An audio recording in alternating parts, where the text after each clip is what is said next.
villes, mais aussi dans les plus petites, parce que c'est une question globale. Alors, avant de rentrer dans le vif du sujet, je passe aux annonces légales assez rapidement. Je suis certain que vous avez tous et toutes éteint vos téléphones et que vous avez mis de côté la monnaie pour essayer de régler le vigile. Bien, cela dit, je vous rappelle le 7 décembre prochain, une nouvelle conférence sur ceux qui ne sont rien. Comment les aider, hein? Vous savez, ceux qui ne sont rien, ce sont ceux dont M. Macron dit qu'ils ils n'existent pas, ils ne les regardent même pas. Donc pour nous les voyons tous les jours et nous allons essayer de voir comment on peut leur apporter une aide. Alors on va d'abord définir ce que c'est, avec une sociologue, professeure à l'université de Lyon 2, Mme Camille Amidi, mais aussi des représentants de différentes associations, le Secours populaire, les Restos du Cœur, etc., qui viendront apporter leur témoignage. Et à partir de là, si vous voulez, on pourra poser des questions. Enfin, la salle pourra poser des questions. Le 6, le 12 et le 20, les séminaires continuent, et notamment leur thème, ce mois-ci, ce sera le néolibéralisme contre la démocratie. Ils ont lieu à l'endroit habituel. Rue Diderot. Rue François Guizot, excusez-moi, rue François Guizot. Diderot, c'est quand même... Bien, alors maintenant nous allons passer au vif du sujet, et je vais, pour donner le temps au débat, je ne vais pas m'étendre plus longtemps, et je vais passer la parole à Yann Brossat, qui est sénateur de Paris, mais qui a été aussi pendant longtemps adjoint au logement, et qui a, au grand déplaisir à la mairie de Paris, et au grand déplaisir de la droite, créé un certain nombre de logements sociaux, comme quoi c'est possible, même dans les grandes villes. Alors, participeront aussi au débat Francis Tujac, maire de Comte, hein, qui nous parlera des problématiques du logement aussi dans les petites villes, et Émile Tornator, qui était longtemps maire du Broc, qui lui évoquera les délices, si j'ose dire, de la métropole de Nice. Voilà, Yann, c'est à toi. D'abord, merci à toi et merci à vous toutes et à vous tous de me permettre de parler des enjeux du logement. Parce que je trouve, enfin je ne sais pas vous, mais je trouve qu'on parle finalement assez peu dans le débat politique, dans le débat public, de ces questions du logement. Et c'est d'ailleurs assez paradoxal parce que tout le monde insiste à très juste titre sur les difficultés de pouvoir d'achat rencontrées par les Français. Et on voit bien quand même que cette question-là, elle, s'est imposée dans le débat public, et heureusement, avec l'inflation, avec les bas salaires. Mais enfin, si le pouvoir d'achat des Français est si en difficulté, c'est notamment en raison des coûts du logement. Parce que le logement, pour beaucoup de familles, c'est un quart, un tiers, parfois plus, du revenu des ménages qui part pour le payer, soit sous forme de loyer, soit sous forme de crédit. Et donc, parler du pouvoir d'achat sans jamais aborder la question du logement, c'est une absurdité absolue. Et pourtant, pendant toute la campagne présidentielle, il a été question de pouvoir d'achat, pas tout le temps, mais quand même un peu, et on n'a jamais parlé du logement. Et le logement ne s'est jamais imposé comme un grand sujet de débat politique national, en tout cas. C'est un peu le cas à l'échelle locale, c'est le cas lorsqu'il y a des élections municipales, mais ça n'est jamais le cas si on se reporte aux dernières élections nationales. Et je les mets au pluriel, parce que ce n'était pas le cas lors de l'élection présidentielle précédente, pas plus que dans celle d'avant. Et donc, nous permettre de parler du logement, je trouve que c'est une très bonne chose, pour plusieurs raisons. D'abord parce que beaucoup de gens souffrent de mal logement, ou en tout cas, beaucoup de gens ont des problèmes vis-à-vis de leur situation de logement. Soit parce qu'ils sont mal logés, selon les dernières statistiques de la Fondation Abbé Pierre, on a 4 millions de Français qui sont mal logés, c'est-à-dire qu'ils vivent dans des logements insalubres, qu'ils vivent dans des logements trop petits au regard de leur configuration familiale, soit parce qu'ils n'ont pas de logement du tout et qu'ils dorment dehors, soit parce qu'ils dorment dans des abris de fortune.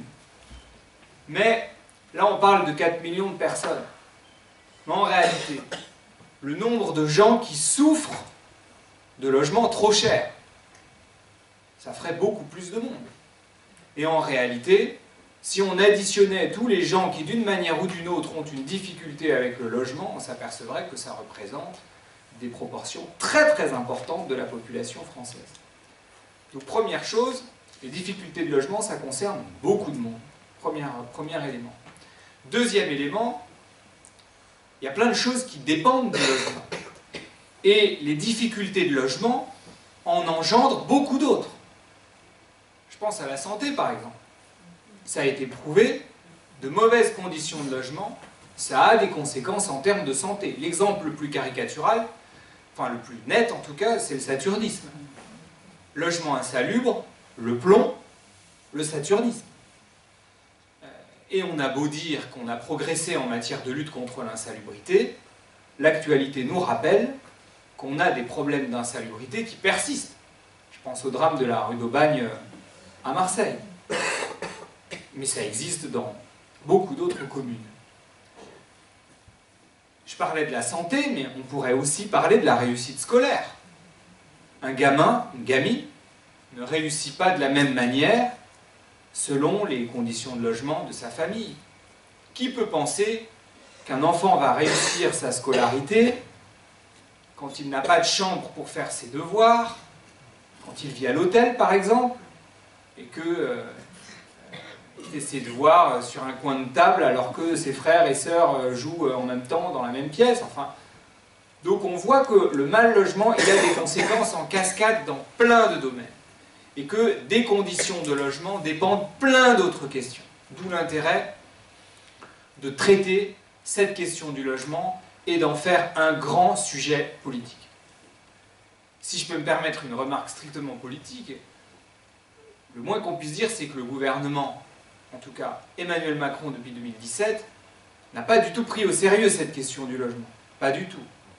La seule chose qu'on ait retenue de la politique du gouvernement depuis 2017, en matière de logement, c'est la baisse des APL.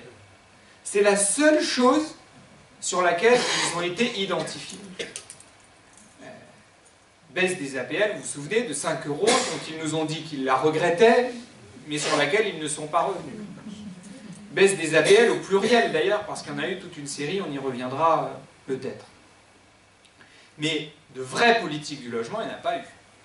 Il n'y a rien eu de réalisé sur le front du logement. Avec un résultat, une conséquence qui est désormais admise par tous, y compris par le nouveau ministre du Logement, c'est que nous sommes confrontés à une crise du logement inédite. Et c'est aujourd'hui un constat, qui est bien sûr le constat que nous faisons, mais qui est aussi fait par les acteurs du privé. Le secteur du BTP est aujourd'hui en très grande difficulté avec cette crise du logement et avec un ralentissement très net de la construction de logements privés comme de logements sociaux. Donc toute la chaîne s'est grippée. Et c'est ce qui fait d'ailleurs qu'enfin, depuis quelques mois, on parle de ces questions du logement. C'est parce que cette crise est là et qu'il y a nécessité d'y remédier. J'en viens aux solutions sans vouloir être trop long, mais en tout cas en évoquant deux axes qui à mon avis sont majeurs. D'abord, quelle est l'idée générale? L'idée générale à mon sens, c'est que si on compte sur le marché, sur la loi de l'offre et de la demande, pour régler le problème du logement, on rêve. Et la crise à laquelle nous sommes confrontés aujourd'hui en matière de logement est une crise, de mon point de vue, de désengagement de l'État. C'est-à-dire que les politiques publiques en matière de logement ont reculé. Tout cela fait suite, bien sûr, à la fin de l'aide à la pierre au tournant des années 70, qui a été transformée en aide à la personne, l'APL. Bon, et avec ce gouvernement, on n'a ni l'un ni l'autre. On n'a ni l'aide à la pierre, et on a un recul de l'aide à la personne avec la baisse des APL. Donc un recul de l'État, et dès lors que l'État recule, ce sont les logiques de marché qui se développent, avec une conséquence, celle qu'on connaît aujourd'hui, une situation qui fait que y compris des classes moyennes, n'arrivent plus à se loger à proximité de leur lieu de travail. À partir de là, quelles sont les solutions? Je dirais deux axes majeurs. Le premier, c'est de développer du logement public, ce qu'on appelle du logement social. Du logement public, c'est-à-dire du logement qui échappe aux logiques de marché.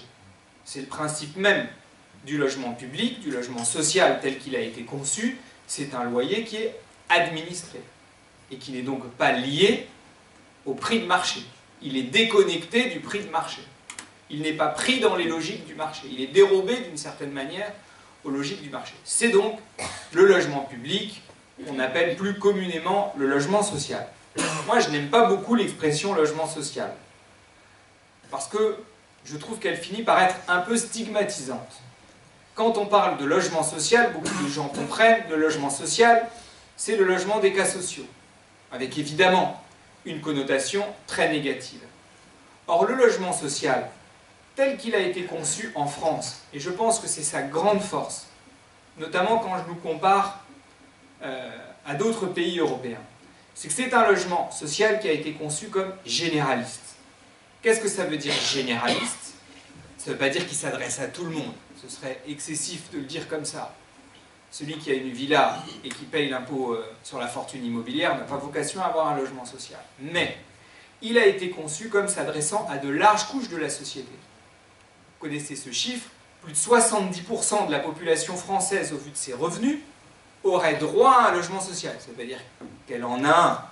Il y en a beaucoup qui sont propriétaires, et qui, évidemment, n'ont pas besoin d'un logement social. Du moins si le logement dont ils sont propriétaires correspond à leurs besoins. Mais en tout cas, le logement social tel qu'il est conçu en France, c'est un logement social qui ne s'adresse pas qu'aux plus modestes des plus modestes. C'est un logement social qui s'adresse à de larges couches de la population. C'est un logement social qui s'adresse à ceux qui travaillent et doivent avoir la possibilité de vivre, d'habiter à proximité de leur lieu de travail. C'est très très important. Parce que régulièrement, dans le débat politique français, des gens, j'ai encore entendu l'autre jour le maire de Cannes, Lisnard, revenir là-dessus, dire qu'il faut réserver le logement social uniquement aux plus misérables de la société. C'est très dangereux. C'est très très dangereux. Parce que ça veut dire qu'on fait du logement social une composante résiduelle du logement.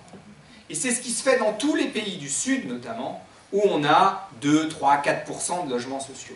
On a réservé le logement social uniquement aux plus fragiles, uniquement aux plus modestes. À mon avis, c'est une conception mortifère. Et si on fait ça, on tue le logement social. Le logement social, il doit avoir vocation à s'adresser à de larges couches de la population. C'est notamment ce qui permet de lutter contre les phénomènes de ghettoisation. Et d'ailleurs, si ces dernières années, on a eu des phénomènes de ghettoisation, c'est parce que on a rompu avec cette logique du logement social généraliste. C'est les surloyers, par exemple. C'est-à-dire qu'on a puni les classes moyennes qui vivent en logement social, on a parfois poussé ces classes moyennes à quitter leur logement social, et on a ghettoisé le logement social. Et je pourrais revenir sur d'autres dispositifs qui ont été mis en place et qui ont conduit à cette ghettoisation qui est, à mon avis, dangereuse. Le choix que j'ai fait, par exemple, à Paris, c'est sur tout immeuble de logement social, de faire différentes catégories de logement social, pour qu'on ait à la fois, bien sûr, des gens très modestes qu'on a besoin de loger, mais aussi des salariés qui travaillent, qui ont des revenus corrects, mais, typiquement chez moi, n'ont pas des revenus suffisants pour pouvoir se payer un loyer dans le secteur privé. Donc j'insiste beaucoup sur cette dimension-là, la dimension dite généraliste, le terme est un peu excessif, du logement social. Et c'est pour ça que je préfère parler, même si le problème c'est qu'on n'est pas compris quand on dit logement public, mais je trouve que logement public, ça dit mieux l'ambition qu'on a. Parce que quand on crée un service public, ça s'adresse à tout le monde. L'hôpital public, il s'adresse à tout le monde. Enfin, en principe. Il ne s'adresse pas qu'aux plus modestes. Et donc, je pense que c'est ce modèle-là qu'il faut développer. En tout cas, pas un logement social résiduel, réservé uniquement aux plus pauvres, aux plus modestes. Parce que si on fait ça, on coule le logement social. Ça, c'est le premier élément. Deuxième, sur le logement social, bien sûr, c'est que dans notre pays, en ce moment, on produit trop peu de logements sociaux. quand Macron est président de la République, est élu président de la République, on produit autour de 100 000 logements sociaux par an. Aujourd'hui, on est entre 70 et 80 000. C'est-à-dire qu'on a une baisse de 20 à 30% de la production de logements sociaux. Pourquoi? Pourquoi? Alors même qu'il y a une loi, la loi SRU, mais on y reviendra peut-être, qui date de 2000 et qui prévoit, à l'époque c'était 20%, maintenant 25% de logements sociaux dans chaque commune. Comment se fait-il qu'alors même qu'on a un cadre légal, tel que celui-là, on a une baisse de la production de logements sociaux?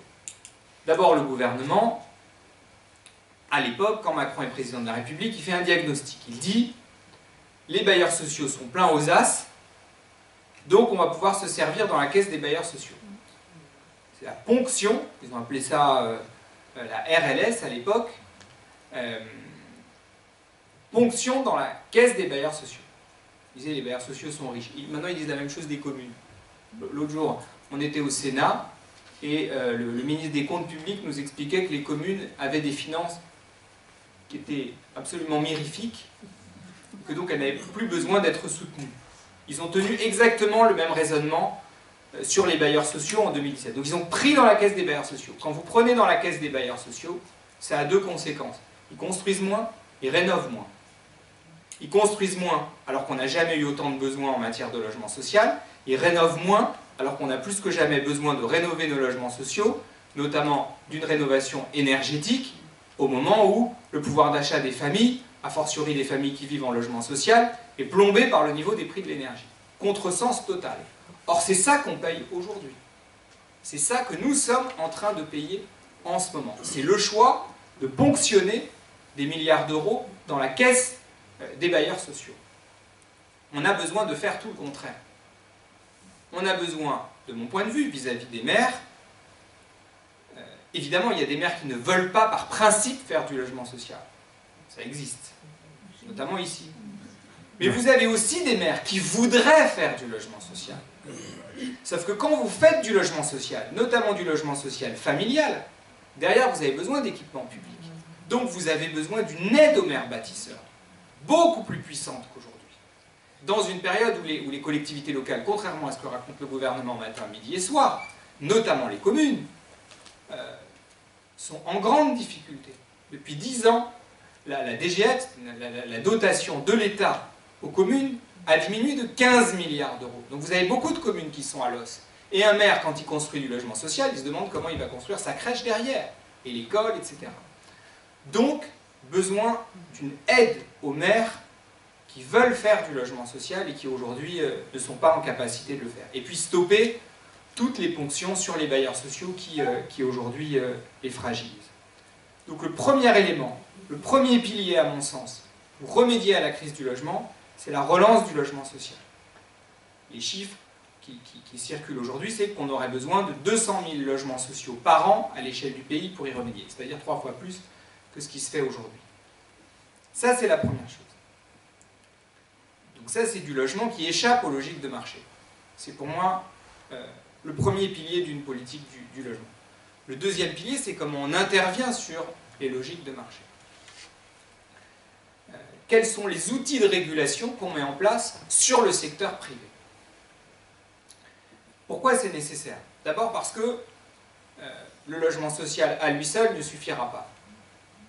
Moi, ça m'a fait réfléchir et je pense qu'il y aurait besoin que des économistes s'y penchent, mais le pari qu'on avait fait à Paris, dans la capitale, c'était qu'en développant le logement social, et on l'a fait, hein, parce qu'à Paris on est passé en 20 ans de 13% de logements sociaux à 25%. Le pari qu'on avait fait, c'est que ça aurait une conséquence sur les loyers du privé. C'est pas vrai. C'est-à-dire que vous avez deux filières de logement, d'une certaine manière, de secteurs, qui évoluent indépendamment l'un de l'autre. Voilà. Je l'ajoute aussi, parce que certains nous disent le fait que vous ayez développé du logement social a raréfié l'offre de logement privé, et c'est ce qui a conduit à une augmentation des prix. C'est totalement faux aussi. La preuve, c'est qu'à Neuilly, où il n'y a pas un seul logement social, les prix ont augmenté plus que chez nous. Mais ce que je veux dire, c'est que développer du logement social, ça n'est pas ça qui vous permet d'agir sur le niveau des prix dans le secteur privé. Donc, vous avez besoin d'outils pour réguler les prix du privé. Or, dans notre pays, qui est un pays jacobin, ça présente des qualités, mais ça engendre quelques problèmes aussi, les communes, les collectivités, de manière générale, sont relativement démunies en matière d'outils de régulation. C'est-à-dire que les outils de régulation du secteur privé en matière de logement sont pour l'essentiel à la main de l'État. Donc on ne fait pas ce qu'on veut. Moi j'aurais adoré, comme élu local, faire ce que je voulais. Je n'ai pas pu le faire. Et j'ai passé plus de temps en réalité à demander à l'État de me donner les moyens de faire qu'à faire. Je prendrai quelques exemples sur ces outils de régulation. D'abord, la question du niveau des loyers. Alors, évidemment, ça dépend des villes dans lesquelles on est. Chez moi, il y a 2 tiers de locataires pour 1 tiers de propriétaires. Je pense qu'on n'est pas sur la même proportion ici. À l'échelle nationale, en France, il y a 2 tiers de propriétaires pour 1 tiers de locataires. Mais on voit bien que la question du niveau des loyers est une question très très importante. Et de ce point de vue-là, on a enfin des outils qui permettent d'encadrer les loyers. Ce qu'on appelle l'encadrement des loyers. Alors, aujourd'hui, il est très encadré par l'État. N'importe quelle ville ne peut pas encadrer les loyers. Mais enfin, à Nice, s'ils voulaient, ils auraient la possibilité d'encadrer les loyers, par exemple. Parce que c'est une ville qui présente tous les critères qui font qu'elle est éligible à la mise en place de ce dispositif. Qu'est-ce que ça veut dire l'encadrement des loyers? Ça veut dire qu'un propriétaire n'a pas le droit de pratiquer n'importe quel loyer. Et que le préfet, par arrêté, fixe un niveau de loyer maximum. Je précise tout de suite, il est basé sur le prix de marché. Donc c'est un dispositif qui n'agit que sur les loyers les plus exorbitants. Mais c'est malgré tout, et malgré toutes ces failles, on pourrait y revenir, un dispositif qui, dans une ville comme la mienne, a permis enfin, depuis quelques années, de stabiliser le niveau des loyers. Ça avait explosé, c'est enfin stable. Et ça nous a permis, sur un certain nombre de logements, notamment sur les toutes petites surfaces, enfin de faire un peu baisser le niveau des loyers. Donc il y a l'encadrement des loyers, qui est à mon avis un dispositif important. Ensuite, vous avez la question de l'utilisation des logements. Je pense à tout ce qui est location touristique et à tout ce qui est résidence secondaire. Les locations touristiques. On a vu ces dernières années exploser les fameuses plateformes de location touristique, Airbnb, etc. Là aussi, ces plateformes se sont développées, des collectivités locales ont interpellé le législateur, et enfin, là aussi, les collectivités ont quelques moyens de réguler ce phénomène. À Paris, par exemple, nous avons établi une règle assez simple. On a le droit de louer sa résidence principale jusqu'à 120 jours par an, ce qui est déjà beaucoup. On n'a pas le droit de louer sa résidence secondaire sur une plateforme de location touristique. Et après une explosion de ces locations touristiques, un développement anarchique de ces locations touristiques, on a enfin une relative stabilité. Quel est le problème que posent ces locations touristiques? C'est quand elles se développent au détriment du logement, avec des propriétaires qui font le choix, au lieu de louer leur logement à quelqu'un qui est là à l'année, ne le louent qu'à des touristes. Le problème, c'est que là aussi, du point de vue du législateur, il y a des choses à bouger. Par exemple, et d'ailleurs ce sera l'une des discussions que nous aurons au Sénat, la fiscalité. Aujourd'hui, c'est délirant. Vous avez un avantage fiscal plus important quand vous louez votre logement sur Airbnb que quand vous louez votre logement toute l'année à un salarié. Ce qui est quand même lunaire. Lunaire. Qu'est-ce qui justifie que vous payez plus d'impôts quand vous louez à quelqu'un qui est là à l'année que quand vous louez à des touristes? Rien. Rien. Et j'ai quand même bon espoir que cette hérésie fiscale finisse par être abolie. Donc, se battre pour que les logements qui aujourd'hui sont loués toute l'année sur Airbnb rebasculent vers de la location classique pour loger des salariés qui ont besoin de pouvoir habiter près de leur lieu de travail. Puis vous avez toute la question, je le disais, des résidences secondaires.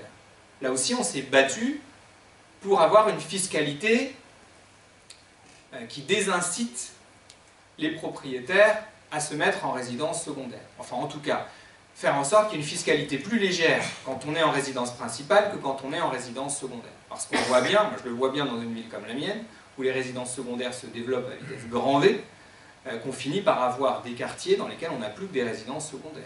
Ce qui a plein de conséquences, y compris sur le commerce de proximité.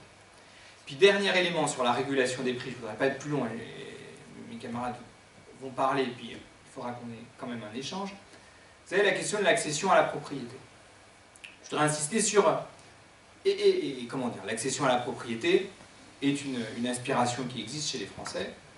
Un président de la République qui avait voulu une France de propriétaires l'avait bien compris. Le problème, c'est dans quelles conditions on peut être propriétaire. Et comment est-ce qu'on met en place une propriété qui ne soit pas spéculative. De ce point de vue-là, il y a un dispositif qui existe désormais, qui est intéressant, on y reviendra peut-être tout à l'heure, qui est le bail réel solidaire. Peut-être certains en ont entendu parler. Le principe est le suivant. Aujourd'hui, quand vous achetez un logement, vous achetez le bâti, et vous achetez le foncier. Enfin, pardon, n'importe quoi. Vous achetez le foncier et vous achetez le bâti. Et dans nos villes qui sont très tendues sur le plan du marché, en gros, le foncier à peu près le même prix que le bâti. Chez moi, c'est 5 000 € du mètre carré pour le foncier, 5 000 € du mètre carré pour le bâti. À partir de là, un certain nombre de gens se sont dit, on va faire en sorte que la commune, ou un organisme public en tout cas, garde la propriété du foncier, et on ne vend que le bâti. Ce qui nous permet, nous par exemple, dans ma ville, au lieu de sortir des logements à 10 000 € du mètre carré, eh ben on les vend à 5 000 € du mètre carré, puisque la ville garde la propriété du foncier. Ça demande évidemment un effort de la collectivité, et tout ça ne marche, en tout cas c'est conçu comme ça, qu'avec des clauses anti-spéculatives, parce qu'il ne s'agit pas non plus que la personne qui a pu se loger grâce à ce dispositif, derrière, fasse une culbute quelques années après. Donc il y a des clauses anti-spéculatives qui évitent cet effet d'aubaine. Mais en tout cas, c'est une forme de propriété qui, à mon avis, mérite d'être soutenue dans la mesure où elle ne rentre pas dans une logique de spéculation immobilière. Je ne vais pas être beaucoup plus long. En tout cas, l'idée générale de mon point de vue, c'est que si on veut favoriser l'accès au logement pour tous, la condition, c'est d'avoir le courage d'affronter les logiques de marché. Soit en sortant des logements du marché, c'est ce qu'on fait avec le logement public, soit en agissant sur le marché par des outils de régulation du secteur privé. Bon, merci Yann. Émile, tu veux prendre la suite?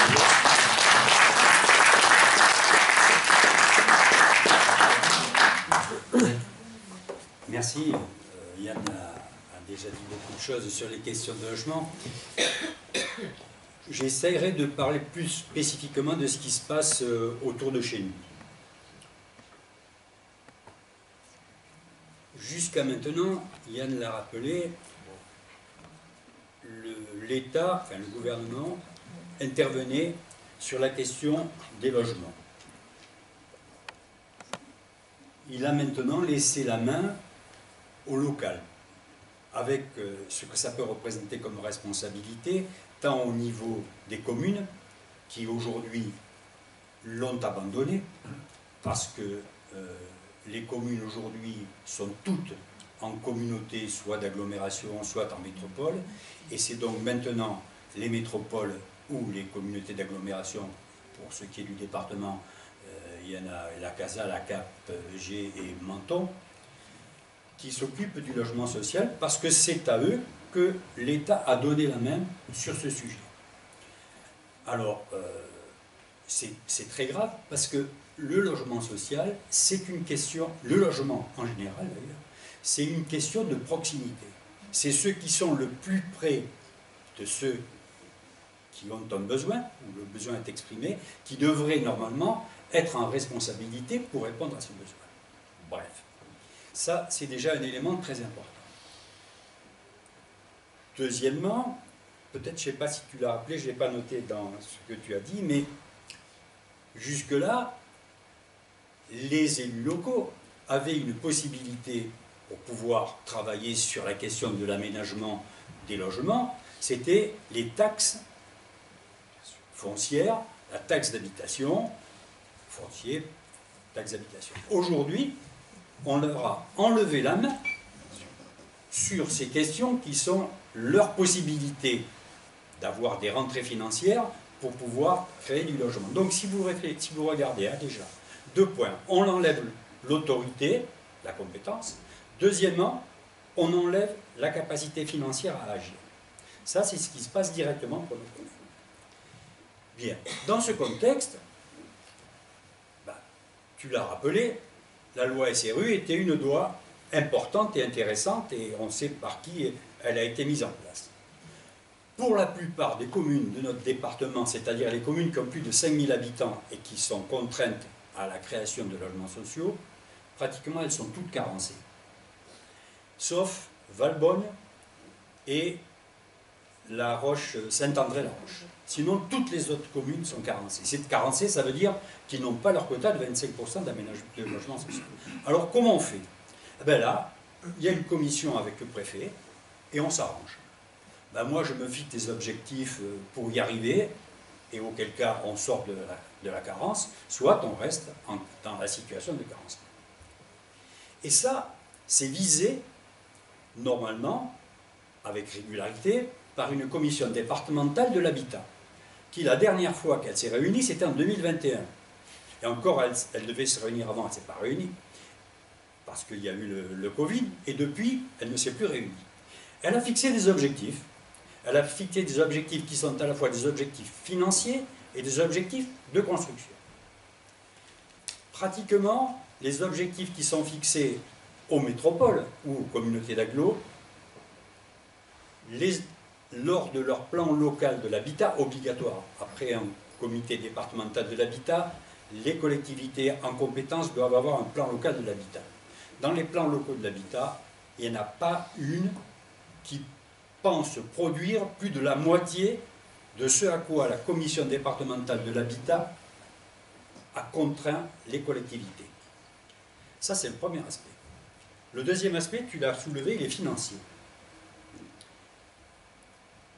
Lors de la commission départementale de l'habitat, on dit, voilà, quel est le niveau de rentabilité de nos populations en termes de logement dans le département. Et on dit, ben, compte tenu de la situation INSEE, ce que gagnent nos habitants dans le département, parce que l'État sait parfaitement ça, et puis c'est une publication officielle, il faudrait que le loyer soit à 10 € dans un studio, mètre carré, à 9 € dans un 3 pièces, et à 7 € dans un 4 et 5 pièces. Ça, c'est fixé par la commission départementale de l'habitat. Quelle est la réalité du marché derrière ça? Ben, ça veut dire que le prix des loyers, il est toujours au moins le double de ceux que j'ai fixés. C'est-à-dire que si vous voulez louer un studio, ben, ce n'est pas 10 € le mètre carré, mais c'est entre 20 et 25. Autrement dit, il y a une vraie crise du logement en termes politiques, financiers et de production de logements, d'aménagement du territoire. Pour vous donner une idée, sur le nombre de demandes de logement dans le département logement social, uniquement, hein, il y a 47 000 demandes de logement. Et par an, on arrive à attribuer 4100 logements. Ça veut dire que pour sortir de la situation, il faut imaginer qu'on est à 10 ans. 10 ans, ça veut dire que les gens attendent. Et la plupart des gens attendent un logement déjà depuis plus de 10 ans. Donc 10 ans et 10 ans, ça veut dire qu'à la limite, vous êtes pratiquement mort et vous n'aurez pas votre logement.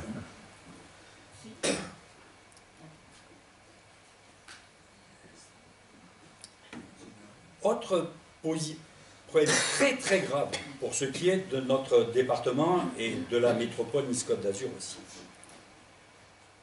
En France, tu as parlé des résidences secondaires. La moyenne française des résidences secondaires, c'est 9%. Dans le département des Alpes-Maritimes, vous avez compris, c'est combien? 3 fois plus, 25%. Et ces résidences secondaires, pour la plupart, elles sont louées en Airbnb pour les raisons que tu as décrites. Mais vous imaginez qu'aujourd'hui, les gens louent en Airbnb. C'est-à-dire, ils font une transaction privée. Et qu'est-ce qu'ils font? ils mettent les clés du logement dans la rue, sur une boîte. C'est-à-dire qu'une transaction privée, elle utilise le domaine public pour se réaliser. Bon, alors évidemment, le président Estrosi, il est descendu dans la rue, il a cassé quelques boîtes comme ça, mais au fond, il n'y a pas de problème pour que ça continue. Il n'y a pas de problème pour que ça continue, puisque ces logements, ils sont déclarés utilisés, et donc ils ne payent pas une surtaxe que payent les résidents secondaires. Et comme l'a expliqué Yann, mais vous le savez, hein, si vous logez dans un logement avec des meubles, mobilier inclus, ben vous payez moins cher que si vous logez dans un logement qui n'a pas de mobilier. Donc, c'est une aggravation, mais très très importante pour notre département, d'autant que notre département, c'est un département touristique. C'est-à-dire que quand je mets mon logement sur Airbnb, je suis sûr que je vais le louer pendant la durée, effectivement, que la métropole a contrainte, c'est-à-dire les 120 jours. Mais quand même, vous imaginez ce que ça peut représenter comme manque. Dans notre département, ce qui est encore plus grave, c'est qu'il y a pratiquement 8% de logements vacants. Alors ceux-là, ils sont taxés à 60%, mais quand même, ça fait 8% de logements vacants. Quand on voit le parc total de logements, ça veut dire qu'il y aurait un espace où on pourrait en tout cas loger des gens. Pour répondre à tout ça, donc, il y a eu commission départementale de l'habitat, je reviens à ça, aux situations réglementaires, le plan local de l'habitat imposé. Et il y a un plan local de l'habitat, je construis un plan local d'urbanisme métropolitain pour essayer de répondre à cette question du logement. Bien. Alors bon, je ne sais pas si vous avez tartiné, ou vous avez vu, si vous avez même vu le plan local d'urbanisme métropolitain. Je ne sais pas si vous avez vu ce que ça représente, mais bon, ça fait à peu près cette longueur de documents sur cette hauteur. Hein. Peu de gens peuvent le lire. Moi, je vais vous dire la vérité. D'ailleurs, s'il n'y avait pas eu cette conférence, je n'aurais pas mis mon nez dans le détail de ce que représente le plan local de l'habitat, parce que lorsque j'ai travaillé sur le plan local urbanisme métropolitain, j'avais d'autres soucis dont je voulais m'occuper. C'était, excusez-moi de faire une parenthèse, mais qu'est-ce qui se passe dans la plaine du Var? Qu'est-ce qui se passe sur ta commune? Bon, voilà, notamment. Qu'est-ce qui se passe au niveau de l'industrialisation de notre département? Je n'ai pas travaillé sur ce dossier, mais là, j'ai regardé de plus près. Donc, à partir de là, le PLUM, puisqu'il faut l'appeler comme ça, il définit des espaces réservés pour le logement social. Il définit même des endroits où il faut un nombre précis de logements chaque fois qu'il y a une opération immobilière. Et là, on regarde dans le détail. Ces espaces, la plupart du temps, ils sont dans les espaces qui aujourd'hui accueillent déjà du logement social. C'est-à-dire qu'on ne peut même pas, à travers le plan local d'urbanisme métropolitain, envisager une mixité sociale, ce qui est fondamental quand on parle de logement. Bon, il y a d'autres sujets, mais la mixité sociale, c'est fondamental. Et on voit les raisons pour lesquelles c'est vrai au jour le jour, malheureusement, dans l'actualité. Et ensuite, on regarde les communes, comment elles ont établi leurs critères de logements sociaux. Je prends une commune, mettons, qui a 3000 habitants, je ne nomme pas, 3000 habitants, et elle dit, pour pouvoir créer 30% de logements sociaux dans un programme de construction de logements, parce qu'on a la main, hein, si on veut, si les élus veulent, quand ils ont du foncier, parce que là aussi, on n'en a pas parlé, mais le foncier, c'est très important. Eh bien, on pourrait très bien dire, j'ai une commune de 4-5 000 habitants, quand il y a un programme de logement à construire, 30% de logements sociaux. C'est bien, il y en a plein qui le font, hein. Il y a plein de communes qui le font. Sauf que, si la commune, elle met que le seuil de construction de logement social, c'est 700 mètres carrés, il peut y avoir des opérations de ce type dans sa commune. Mais si elle met comme seuil 1500 mètres carrés. Alors, elle a écrit, ça répond au plan local d'urbanisme métropolitain, ça s'inscrit dans le PLHH, ça répond à la CDH, bon, la Commission départementale de l'habitat, mais simplement c'est irréalisable. Je prends la commune du Broc, par exemple. Hein. La commune du Broc, on a mis 700 mètres carrés. S'il y a une opération de 700 mètres carrés, il faut 30% de logements sociaux. Mais si elle avait mis 1500 mètres carrés, ben elle serait tranquille. Hein. Il n'y aurait jamais une opération à 1500 mètres carrés sur la commune du Broc. Autrement dit, ce que je veux dire par là, c'est que on peut avoir des situations décrites avec une certaine vertu, mais qui, dans les faits, font que la vertu, ça devient un vice. Bon, je ne sais pas ce que je pourrais rajouter à ça, mais bon.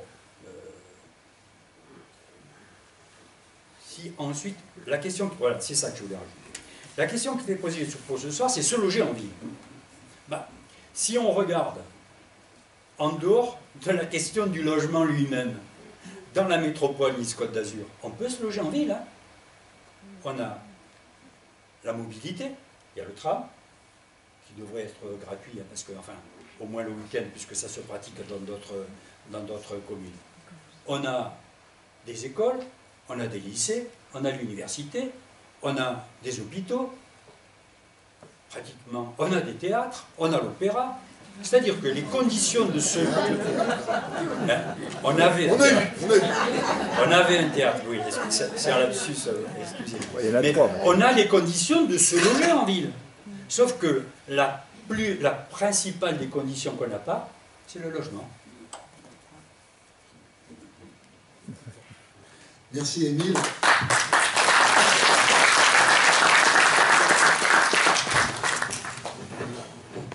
Voilà, alors oui, distance légale c'est 10 cm pour que ce soit enregistré. 10 cm, c'est ça? Voilà. Merci, écoute Francis, maintenant à toi la parole. Bien, après tout ce qui a été dit, je pourrais commencer en disant il ne me reste pas grand chose à dire. Mais malgré tout, bon, d'abord, merci à Yann, merci à toi évidemment. Merci pour ce que tu as présenté et qui correspond, qui fixe le contexte dans lequel nous avons à gérer dans les communes, dans toutes les communes, les grandes, mais également dans les petites communes, nous avons à gérer la question du logement, y compris dans les... Bon, je vais surtout vous parler de ce qui peut se faire dans des communes qui ressemblent à celles de Contes. Hein. Je n'ai pas d'expérience particulière, sinon à peu près la même connaissance des préoccupations qui ont été indiquées, dont nous avons les mêmes préoccupations. Et qui plus est, je prends notre situation particulière, nous faisons partie d'une communauté de communes de 11 communes, dans laquelle la seule commune qui a des obligations légales, je dirais, en matière de logement social, parce que les obligations en matière de logement, on les a tous, en réalité, c'est la commune de Contes. Ce qui signifie que, concrètement, les 10 autres communes ont, il y a longtemps, quand existait l'OPAM, vous vous en souvenez, bien, ont eu la construction de quelques logements sociaux sur leur territoire. L'OPAM, c'est l'office communal, l'office de Nice de l'époque. Et aujourd'hui, ils s'en tiennent pour l'essentiel à ces logements sociaux, en ce qui concerne le logement social. Je parle de celui-là. Ça veut dire que c'est la commune de Contes qui, dans le périmètre considéré, est la commune qui est visée ou recherchée par les personnes qui sont en recherche de logement en général, de logement public, et je reprends volontiers le terme que tu as utilisé, et de logement social en particulier. Ça, c'est le contexte général. Ensuite, une autre observation. C'est vrai qu'on a l'habitude ici, compte tenu de l'insuffisance de logements sociaux, y compris dans la commune de Contes d'ailleurs, par rapport aux objectifs, on a l'habitude de parler en termes de logement social, hein, je commence par celui-là, uniquement en termes de nombre. Le nombre est important, c'est essentiel, s'ils n'y sont pas, on ne peut pas loger des familles, c'est clair. Mais dans les communes en général, dans les communes comme les nôtres en particulier, la façon d'imaginer la construction de logement social n'est pas indépendante de la situation de la commune. Vous connaissez les Alpes-Maritimes, Je prends la commune que nous connaissons, elle est soumise à tous les risques naturels possibles et imaginables. Dans la vallée, la partie qui est la plus urbanisée, au débordement du Paillon, et ça lui arrive, qui plus est avec des plans de prévention des risques qui vont être aggravés, dont on est sûr qu'ils vont être aggravés compte tenu de ce qui se passe, elle est soumise également au risque de glissement de terrain, etc., tremblement de terre comme les autres, etc. Donc il y a ces aspects-là, comment créer les conditions, comment trouver les lieux dans une commune comme la nôtre, et dans les communes nombreuses de ce département, comment trouver les lieux où implanter, de ce point de vue, du logement public, je suis d'accord avec toi et j'y reviendrai tout à l'heure, comment implanter, en tenant compte de la topographie qui est aussi une autre contrainte, les risques naturels, etc. Et puis, et ça a été évoqué par les collègues, aussi, construire du logement, s'il n'est pas à portée des services publics, tout près des services publics, ça nous amène au ghetto que nous connaissons dans cette ville. Je pense à l'Ariane qu'on traverse régulièrement. Bien, on a construit beaucoup de logement social. Je ne sais pas si on en construit encore, mais en tout cas, quand on est à l'Ariane, au niveau des services publics, les services à la population, il y a des insuffisances. Et au niveau des déplacements, autre question essentielle, quand on loge dans des logements sociaux ou des logements à loyer modéré, on est en général assez loin du lieu de travail, surtout quand il s'agit de communes qui n'ont pas un nombre d'emplois au moins égal à leurs actifs, ce qui est le cas dans nos vallées, même si nous avons un nombre d'emplois relativement élevé. Donc la question de l'organisation des déplacements est une question essentielle pour choisir les lieux d'implantation des logements publics et des logements collectifs en particulier. Et donc, en ce qui nous concerne, c'est en fonction de ces différentes considérations que nous avons bâti un plan qui concerne un plan du logement en général. Du logement en général qui se traduit, mais il vous l'a dit tout à l'heure, qui se traduit dans le plan local d'urbanisme, très clairement. Qui se traduit comme le traduit la métropole, je ne savais pas qu'elle le traduisait comme ça, ou qui se traduit d'une façon telle que ce soit un document opérationnel, qui permette réellement de construire des logements dans les conditions que j'ai indiquées, si possible au cœur des villes, ou tout près des cœurs de ville, tout près en tout cas des services à la population, des services publics, et tout près aussi des moyens de transport collectif quand ils existent et quand ils sont efficaces. Mais même s'ils ne le sont pas, ils existent aussi. Donc c'est de cette façon-là que donc, nous travaillons avec, en ce qui nous concerne, un PLU qui a effectivement, comme la métropole, mais comme toutes les collectivités, sauf que nous, c'est la commune qui est responsable et pas l'intercommunalité. Nous avons dans notre PLU, qui est tout récent, qui est de 2019, déterminé des zones bien identifiées, des parcelles bien identifiées, sur lesquelles on peut construire du logement social et on peut construire avec des capacités un peu supérieures, justement, du logement social, mais du logement également public d'une autre nature, y compris du logement en accession à la propriété. Donc ces parcelles sont bien identifiées. Et elles n'ont pas été choisies parce qu'elles sont déjà construites, elles ont été choisies parce qu'elles ne sont pas construites aujourd'hui et qu'elles le sont devenues dans un certain nombre de cas, et parce qu'elles sont situées, comme je viens de l'indiquer tout à l'heure. Avec un autre objectif que nous poursuivons, c'est de ne réaliser, enfin de ne contribuer à réaliser, parce que ce n'est pas la commune qui réalise, en tout cas pas toujours, et j'y reviendrai, de ne réaliser que des ensembles immobiliers à taille humaine. On ne peut pas le faire dans les grandes villes tout le temps. Chez nous, c'est un principe, mais vraiment irrévocable, c'est à taille humaine. À taille humaine, ça veut dire quoi? Ça veut dire des ensembles qui vont de 5 à 20 logements, soit entièrement sociaux, soit avec deux unités, je cite des exemples concrets, deux unités avec également de la mixité sociale, et y compris des exemples où on a de la mixité sociale avec de l'accession en logement et parfois de l'accession en maison individuelle quand les parcelles sont suffisamment importantes. Je ne parle pas d'hypothèses, ce sont des réalités. Voilà, c'est de cette façon-là, nous, que nous travaillons, mais vous l'imaginez, ça nécessite une politique du logement bien précise, bien organisée, mais bon, c'est la fonction des élus et des collectivités que de la mettre en place, mais ça nécessite aussi des moyens très importants. D'autant que la commune ne peut pas, elle, supporter ceci. Mais en général, ce que nous faisons pour avoir la garantie que ce qui est prévu dans nos documents d'urbanisme se réalise, eh bien, ce que nous faisons, c'est que chaque fois que nous en avons l'opportunité, la commune devient d'abord propriétaire de ces terrains. Et là, aujourd'hui, dans le PLU, nous avons toute une série de secteurs où la commune est propriétaire et où ce que je viens de vous expliquer peut se réaliser. Il reste à trouver les bailleurs sociaux.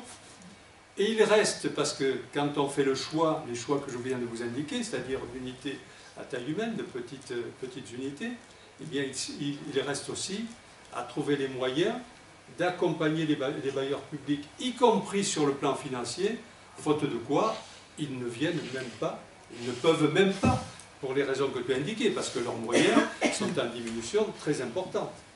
Ils ne peuvent pas répondre à la demande que nous leur faisons.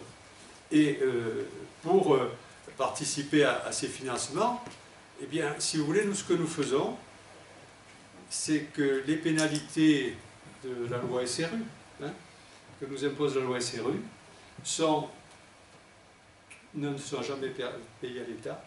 Elles sont reversées aux bailleurs sociaux pour des unités de construction individuelle, de construction collective, si vous voulez, encore une fois sociale ou en mixité sociale.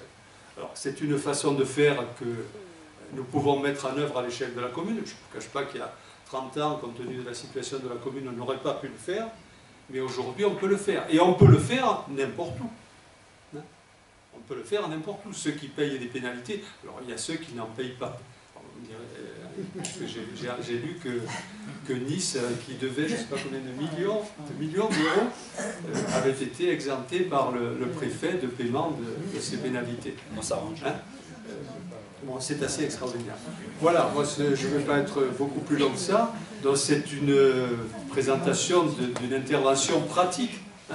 Et finalement, ça permet, très franchement, bon, alors Amer est toujours satisfait de sa commune, mais quand même, très objectivement, ça permet vraiment de loger des gens, de ne pas répondre totalement aux besoins, mais de loger régulièrement des gens dans des conditions particulièrement satisfaisantes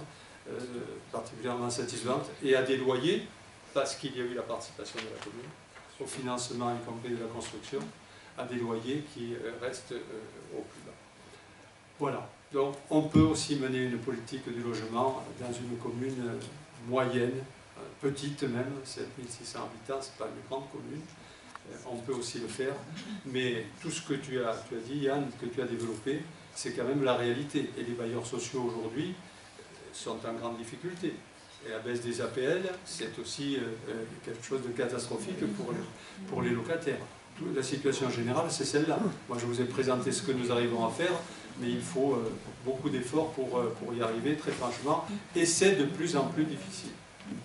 Merci. Merci.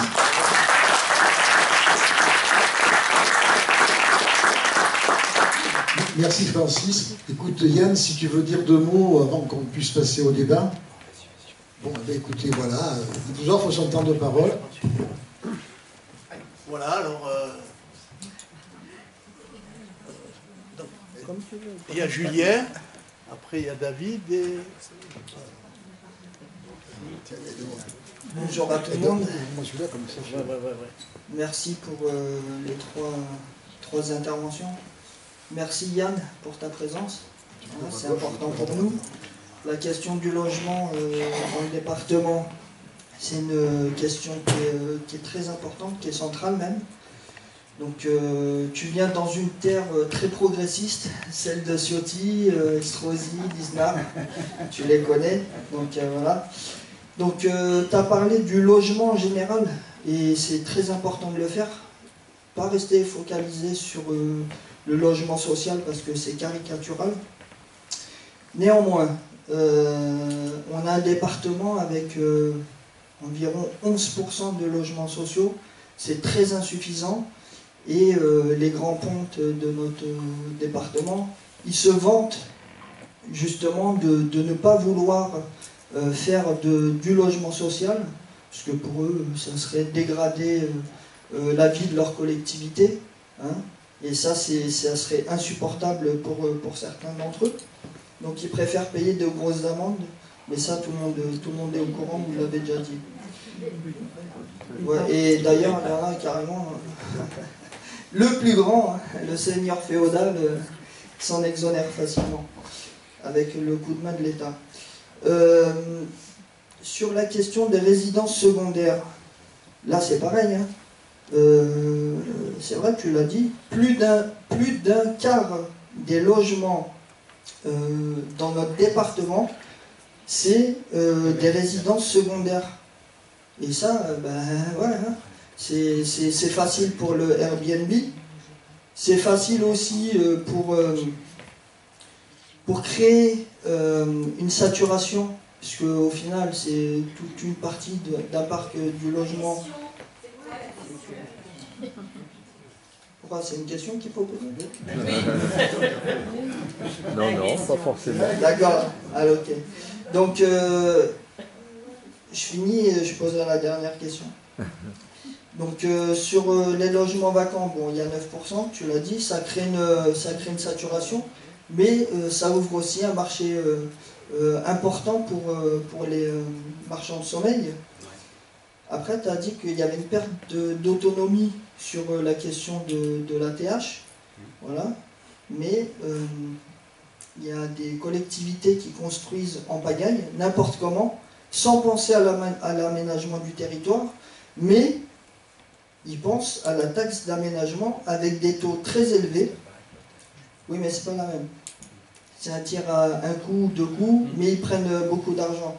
Donc la question, c'est, comme l'a dit Francis à un moment donné, c'est comment on réfléchit sur l'aménagement du territoire, parce que créer du logement, c'est bien, mais créer tout ce qui va avec derrière, c'est mieux. Il y a les questions de route, de l'eau, de l'assainissement, les crèches, les écoles, les gares et tout le service public qui va avec. Donc oui, effectivement, on a une région qui est très touristique, il y a plus d'1 million d'habitants, et on a un département qui est frappé par ce phénomène. Il y a David là, hein? D'accord. Merci, bonsoir. David Nakache de l'association de tous citoyens. Un grand merci pour vos exposés, pour la clarté des propos et pour les leviers d'action et propositions hein, auxquels on souscrit bien sûr. Je voudrais attirer votre attention sur un point particulier et savoir quelles pistes on pourrait mener dans cette difficulté-là. C'est la transformation, l'instrumentalisation du logement social en outil de répression et de sanction.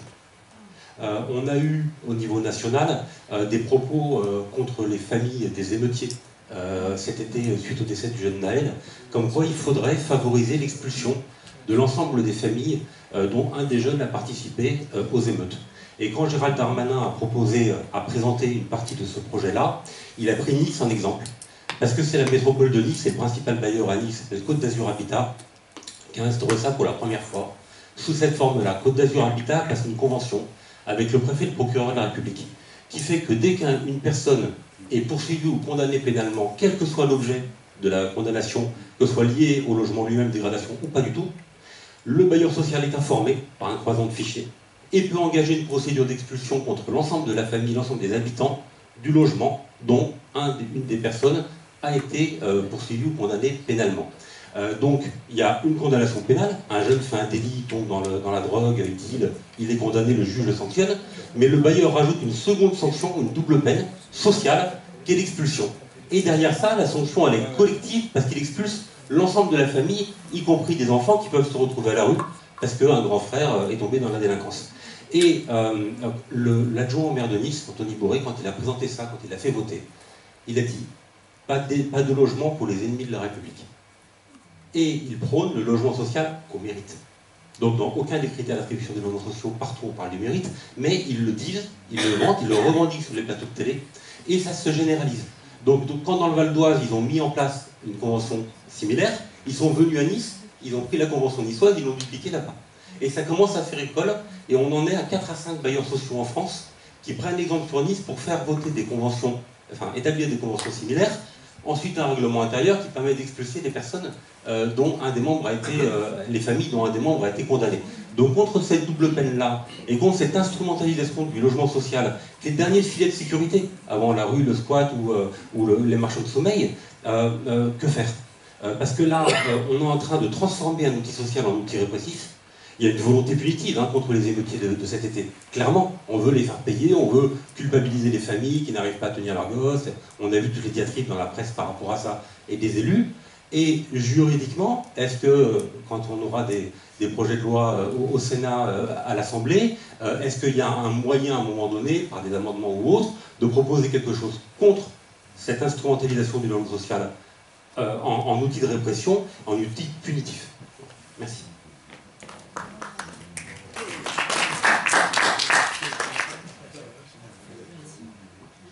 Oui, je voudrais revenir sur la loi SRU. Vous vous êtes exprimés les uns et les autres sur la loi SRU, et j'ai bien compris que la loi SRU ne pose pas du tout les mêmes problèmes selon la catégorie de communes, bien entendu. Les degrés de liberté ne sont pas du tout les mêmes.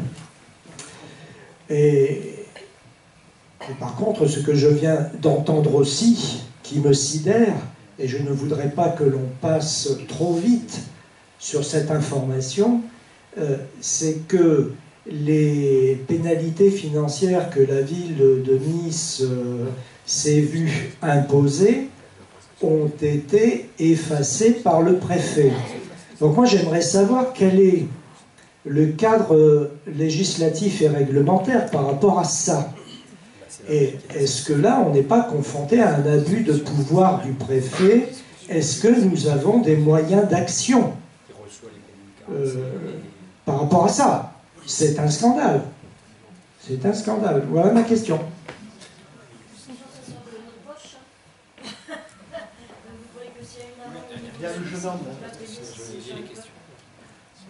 Bonsoir à toutes et à tous. Bonsoir, monsieur le sénateur. Bonsoir aussi aux élus qui sont présents. J'aurais quelques questions à vous poser, à vous, monsieur Brossat, et à monsieur Tornatore. Tout d'abord, est-ce que le fait que le ministre du Logement soit un maire vous rassure concernant l'avenir du problème de l'insuffisance du logement en France, et ce que le fait que ce soit l'ancien maire de Dunkerque, qui soit maintenant ministre du Logement, est une garantie de proximité de l'État vis-à-vis des demandeurs de logements sociaux. Également, j'avais une seconde question, c'était que faire dans les communes comme Neuilly-sur-Seine, qui font partie des communes les plus riches de France, mais qui pourtant ne mettent en place aucune stratégie concernant les 20 ou les 25% de logements sociaux. Et troisièmement, pour finir, en tant que sénateur de la ville de Paris, allez-vous faire des propositions de loi au Sénat sur ce sujet, ou certaines sont-elles en cours? Et j'aimerais aussi vraiment vous féliciter pour l'action que vous avez faite et que vous continuez de faire dans la capitale, en espérant que l'on aura bientôt cela à Nice. Enfin,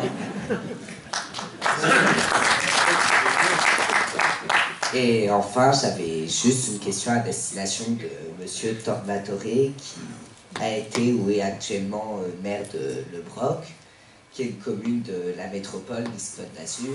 Selon vous, que faudrait-il faire au sein de la métropole Nice-Côte d'Azur, qui a actuellement des positions très spécifiques sur les logements sociaux, comme l'interlocuteur précédent l'a évoqué avec les positions d'Anthony Boré? Que faut-il mettre en place dans une métropole comme la métropole Nice-Côte d'Azur, ou dans des communautés de communes réticentes à un changement? Merci beaucoup. Oui, on va répondre là. Je vais peut-être répondre parce que sinon j'oublie les questions. Et puis je ne suis pas le seul à répondre.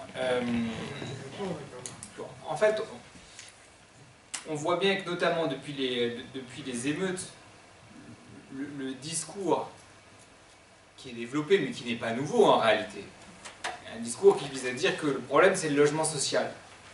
Le logement social, cas sociaux, problème, délinquance, et derrière souvent immigration. C'est ça en réalité le discours qu'on cherche à nous imposer. De mon point de vue, le logement social n'est pas un problème, c'est une solution. Parce qu'en l'occurrence, on parle de personnes qui existent. Bon, d'ailleurs, si elles sont en logement social, c'est qu'elles sont en situation régulière. Mais on parle de personnes qui existent. Il vaut mieux qu'elles aient un toit sur la tête et qu'elles aient un logement que de ne pas en avoir. Donc, présenter le logement social comme un problème, c'est déjà une aberration. Parce qu'il faut bien que ces personnes puissent loger quelque part. Le vrai sujet, de mon point de vue, c'est la question de la mixité sociale. C'est le fait d'avoir, dans un certain nombre d'endroits, mais ce sont des politiques qui ont plutôt été menées par la droite d'ailleurs, d'avoir entassé des personnes loin des services publics qui cumulent parfois les difficultés sociales. C'est une réalité. Simplement, c'est la conséquence d'une politique qui doit être dénoncée. Je vais vous dire, nous, à Paris, on a fait du logement social dans des quartiers, vous ne savez même pas ce que c'était que le logement social. On vient de créer 250 logements sociaux dans les anciens bureaux du ministère de la Défense, rue Saint-Dominique, à quelques mètres de l'Assemblée nationale. Ah, c'est sûr, ça leur a fait bizarre. Mais aujourd'hui, on les a inaugurés il y a quelques mois maintenant. Il n'y a aucun problème. Il n'y a aucun problème. En plus, on a mis 10% de militaires, parce que comme c'était le ministère de la Défense qui nous cédait, on a voulu faire les choses bien. Ça a permis de détendre un peu l'ambiance tout de suite. Mais pourquoi ça se passe bien? Parce qu'à un moment donné, les gens voient que les gens qui habitent là, ce sont des gens sans lesquels la ville ne tourne pas. Le Covid est quand même passé par là. On s'est aperçu que les gens qui étaient en première, en deuxième ligne, étaient des gens qui n'arrivent même plus à vivre en centre-ville. Et les gens qui ont continué à travailler pendant la période du Covid, je l'ai vu dans ma ville, mettaient 1h30 à aller sur leur lieu de travail. On les applaudissait, on n'était pas capable de les loger. Et ben, le logement social, c'est le logement qui permet de loger les gens qui sont en première, en deuxième ligne, en troisième ligne. Et je pense que c'est un élément qu'on doit rappeler. Deuxièmement, sur la question des expulsions.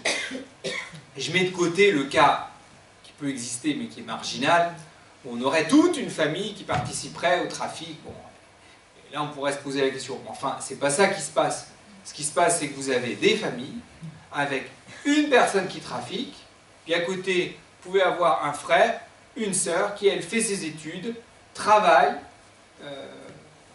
et donc on va punir toute la famille, y compris ceux qui font des efforts, parce que l'un d'entre eux ne se comporte pas bien.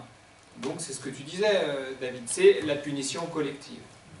Dans une société civilisée, on n'admet pas la punition collective. D'ailleurs, à l'éducation nationale, je m'en souviens comme ancien enseignant, la punition collective est interdite depuis plusieurs années maintenant, et c'est bien normal. Donc bien sûr, c'est totalement aberrant, d'ailleurs. Même si on veut se placer du point de vue des finances publiques, une famille avec des enfants, de toute façon, la collectivité va devoir lui payer l'hôtel. Et au final, ça coûtera plus cher pour mal loger les gens. Donc de toute façon, c'est une politique qui n'a aucun sens. Enfin, le premier argument, c'est quand même le refus de la punition collective. Ensuite, que faire? Moi, je pense que le vrai sujet, c'est comment on remet ces questions du logement au cœur du débat. Et comment on fait en sorte que cette question-là devienne une grande question populaire, une question dont la masse des gens s'empare. Parce qu'en matière de logement, on est quand même beaucoup dans la débrouille et chacun cherche à tirer son épingle du jeu. On le voit, nous, comme élus. Les demandeurs de logement qui viennent nous voir, c'est normal. Ils viennent pour régler leur cas personnel. Mais on n'a pas de mobilisation collective sur les sujets du logement. Et ça, c'est quand même une question qui m'interpelle beaucoup parce qu'il y a des pays qui sont pourtant des pays qui sont moins habitués aux mobilisations sociales que nous et dans lesquels on a des vrais mouvements sur la question du logement. En Espagne, vous avez eu, c'est moins le cas maintenant, vous avez eu ces dernières années de gros mouvements sociaux sur les enjeux du logement. À Barcelone, l'ancienne maire de Barcelone, elle était issue d'un mouvement social sur le logement. En France, on n'a pas ça du tout. En France, le logement, c'est chacun se débrouille. Et donc, je crois qu'il y a un enjeu à construire quelque chose de large sur les enjeux du logement. Mais on ne peut y arriver que si on cesse d'avoir un discours sur le logement qui ne s'adresse, à mon avis, qu'aux plus fragiles des plus fragiles. Il faut impliquer les classes moyennes dans un mouvement sur les enjeux du logement. Il n'y a que comme ça qu'on en fera une grande question, une question majoritaire, j'ai envie de dire majoritaire. Mais aujourd'hui, ça n'est pas le cas. Et ça reste encore un sujet relativement marginal qui mobilise peu de gens. Il y a José, puis après Chantal. Il y a quelques années, bonjour. Il y a quelques années, j'enseignais encore. J'ai enseigné dans un quartier qui était justement un de ces quartiers ghetto, ZEP, etc. Et j'ai eu l'occasion de travailler sur ce qu'à l'époque on a appelé directive territoriale d'aménagement. Ce qui était prévu essentiellement en matière de logement, c'était ce qui était écrit partout. Il faut reconstruire la ville sur la ville. Ça a des conséquences. Construire la ville sur la ville, ça veut dire qu'on construit en hauteur. Je comprends qu'on a des problèmes fonciers, mais rappelez-vous, si on a eu ces quartiers ghettos, comme ceux que j'ai connus, où il n'y a pratiquement plus de services publics, où il y a peu de moyens de transport. Moi, quand je suis arrivé en classe, première chose qui m'a été dite par des gosses, bon voyage, périphérie de Nice, et pas la plus éloignée. Il y a des gosses, il y en avait la moitié qui n'avaient jamais vu la mer. Il faut l'avoir en tête, ce genre de choses. Les moyens de transport, c'est ça aussi. Lorsque on dit on construit la ville sur la ville, ça correspond à ce qui s'est fait au moment de la reconstruction, où on a eu, pendant toute une période, l'obligation de construire rapidement parce qu'il y avait des destructions massives. Et puis on a eu, dans les années 60, l'obligation de construire parce qu'on a eu de nouveaux arrivants, quantité, et on a construit ces cités-là, systématiquement. Lorsque on a construit le quartier Bon Voyage, c'était au départ une cité provisoire qui était faite pour détruire le Vieux-Nice. Puis le maire de Nice s'est rendu compte que démolir, c'était pas celui-là, mais un qui a mal fini à l'étranger. Il s'est rendu compte que peut-être le Vieux-Nice était touristiquement intéressant. Alors il s'est dit, non, non, on construit autre chose, et puis on le met en vente. Et depuis, regardez comment se font les constructions de Vieux-Nice, c'est du haut standard. Je crois qu'il faut qu'on réfléchisse à ce que signifie construire en hauteur. Moi, j'aime bien, hein, je vais souvent me promener du côté de Comte, j'aime bien parce que justement, on n'a pas l'impression d'être dans un ghetto. Ce que je ressens très souvent dans ces cités que l'on a construites un peu partout, dans lesquelles il n'y a plus de mixité, naturellement, mais dans lequel il y a aussi cet étouffement complet. Qu'est-ce que tu fais, que je disais aux enfants, qu'est-ce que tu fais quand tu n'as pas cours? Ben, je descends en bas. Et ouais. Et après, ça aboutit à ce que vous connaissez. Alors, question, est-ce qu'on va continuer à construire sur l'existant? Oui, alors moi je voudrais revenir sur cette question du logement et cette question qui est effectivement essentielle et qu'il faut placer au cœur de plein de sujets. Premier sujet, c'est que si on fait du logement qu'une question pour loger les gens, alors là, on passe à côté de plein de choses. Parce qu'on répond à ce qu'on pourrait appeler du quantitatif. On en a besoin, bien évidemment. Mais le logement, c'est du qualitatif. Et c'est d'abord du qualitatif. C'est comment on construit nos villes, c'est comment on aménage le territoire, Comment on fait de ces espaces des espaces de vivre ensemble? Et donc, des questions de mixité, bien évidemment.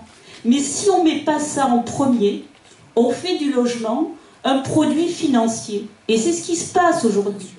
Et aujourd'hui, pour répondre à des besoins de logement, on a créé une machine financière. 80% de la production de logement social dans les Alpes-Maritimes, elle est faite par des promoteurs. Pas par des bailleurs sociaux, par des promoteurs. Les bailleurs sociaux ne construisent pratiquement plus dans les Alpes-Maritimes. Alors, il y a plein de sujets, hein. Il y a des sujets financiers, bien évidemment, mais le sujet foncier, bien évidemment, mais les promoteurs l'ont aussi, hein. Les promoteurs l'ont aussi.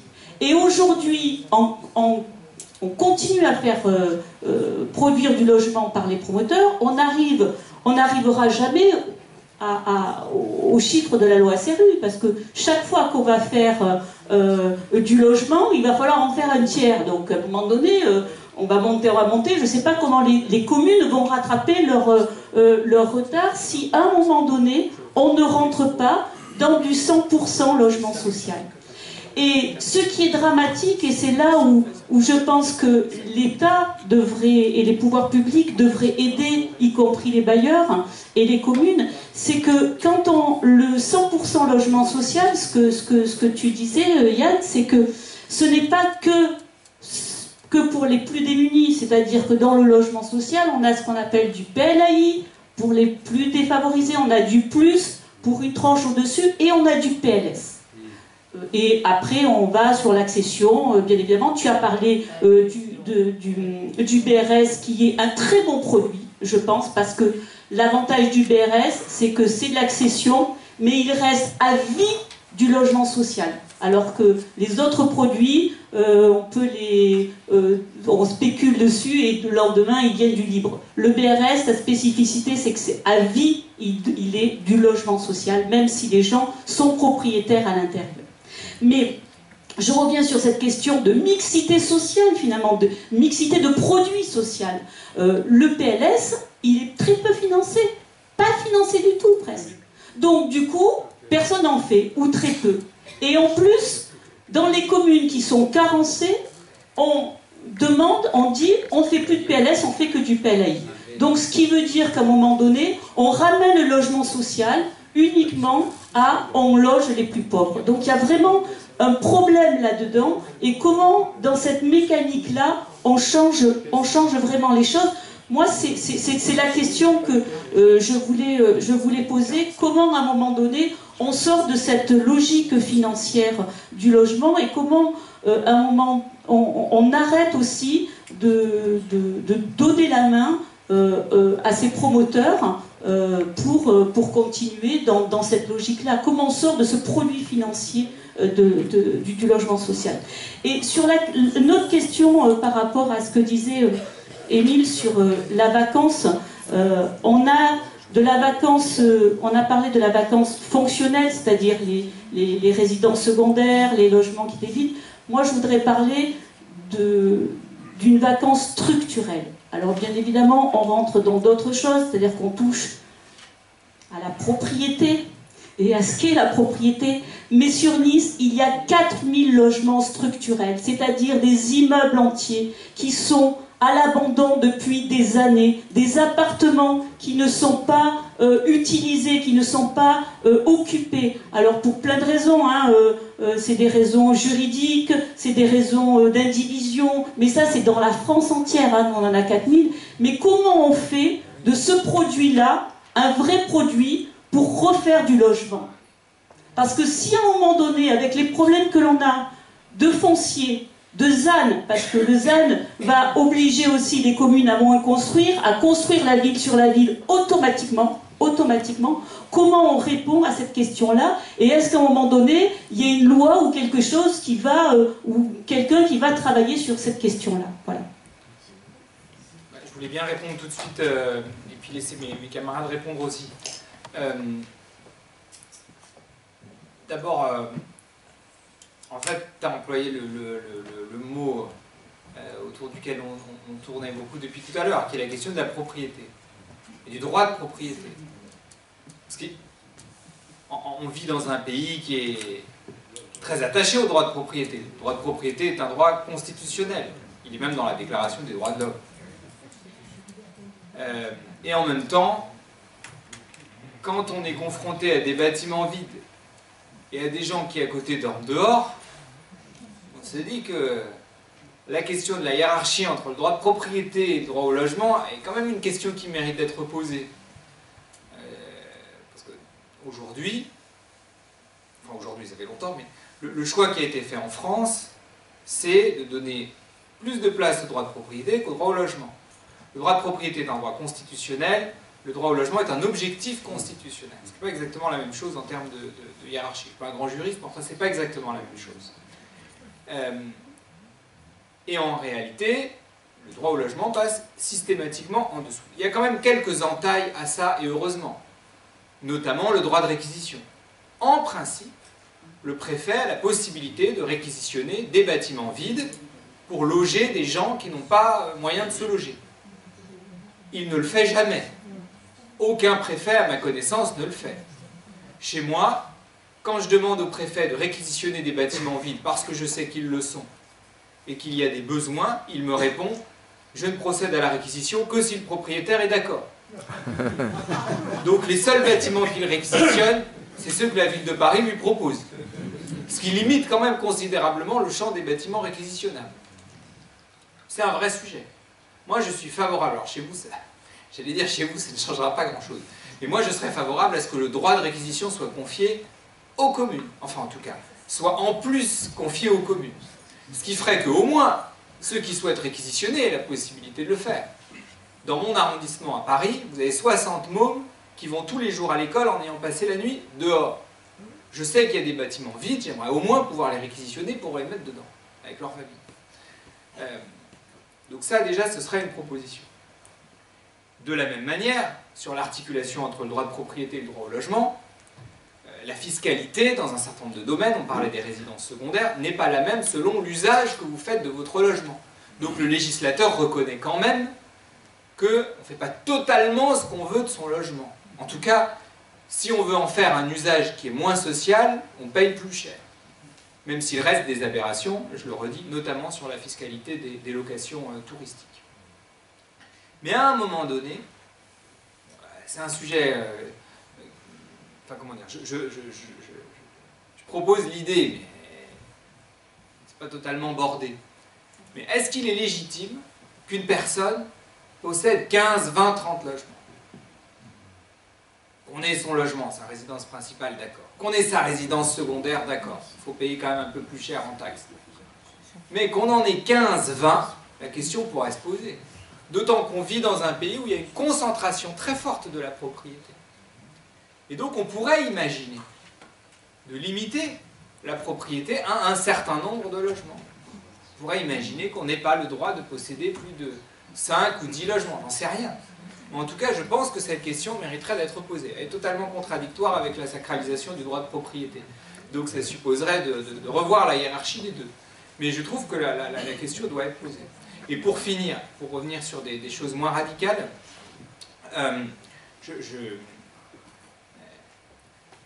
moins on aura la possibilité de construire, et de fait, on aura de moins en moins la possibilité de construire avec le ZAN, avec bref. Et puis même, du point de vue du respect de l'environnement, la nécessité de protéger les terres agricoles, on va de moins en moins pouvoir construire. Plus la question du logement va se déplacer sur l'utilisation des logements existants. Ah oui, parce que si vous ne pouvez pas construire, vous avez quand même besoin de loger des gens, ça pose la question de l'utilisation des logements qui existent déjà, et qui pour certains sont vacants, pour d'autres sont occupés 2 semaines par an parce que ce sont des résidences secondaires. Donc de mon point de vue, le débat du logement va se déplacer.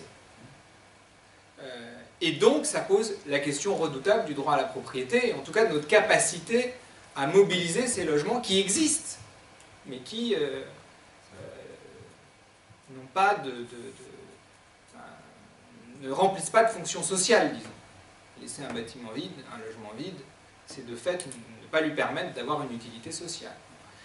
Donc, à mon avis, c'est un débat des années qui viennent, parce qu'on aura moins de possibilités de construire.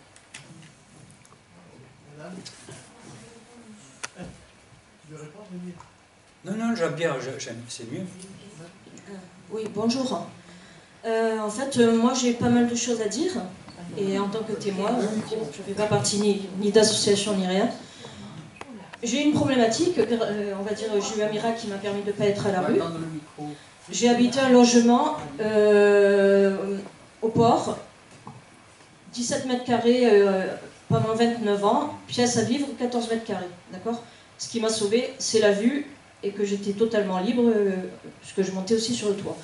Et, comme on voit sur la Côte d'Azur, il y a une personne qu'on appellera un marchand de biens, parce que l'immeuble au départ appartenait à une vieille famille niçoise, et la dame est décédée, et il y a eu à peu près 7 ans de battement jusqu'à ce que son mari meure pour que l'histoire se règle.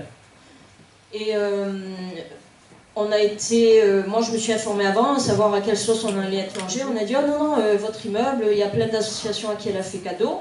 Quand ils ont vu le Tcharafi qu'on essayait de leur faire cadeau, ils se sont tous désistés. La mairie de Nice est venue, ils n'ont même pas eu la décence de donner une réponse à la date échéance. Et puis un jour, on a vu un marchand de biens. Voilà.